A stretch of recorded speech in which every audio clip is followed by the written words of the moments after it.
Cardinal Rufo's ramshackle army was totally without discipline, his crusaders comporting themselves no better than their medieval predecessors. Cotrone, for example, was delivered over to a sack from which it never recovered. Such atrocities could not but damage his reputation, though he personally was mild and merciful, always preferring peaceful conversion to violence.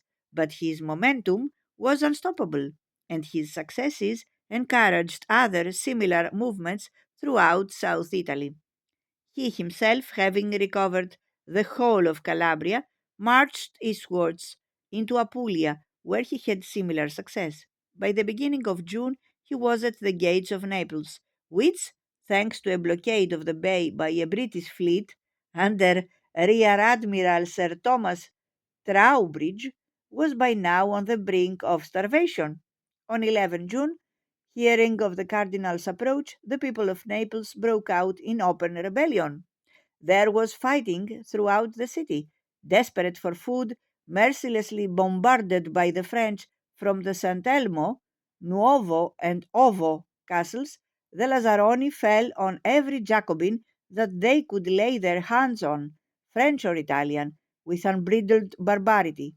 There are accounts of unspeakable atrocities, dismemberment and cannibalism of severed heads paraded on pikes or kicked around like footballs, of women suspected of Jacobinism being subjected to ghastly humiliations. The horrified cardinal did what he could, but many of his own men had plunged joyfully into the bloodbath. In any case, against mob hysteria, he was powerless. The orgy of distraction continued for a week. Negotiations were seriously impeded by the inability of the commanders of the three castles to communicate with one another, and it was only on the 19th that the French formally capitulated, St. Elmo alone still holding out.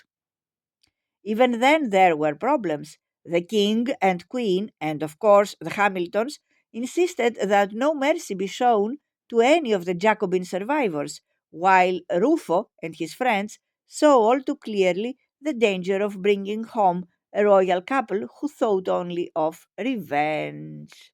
Nelson, understandably but most unfortunately, took the monarchist side. Politically, he was extraordinarily naive.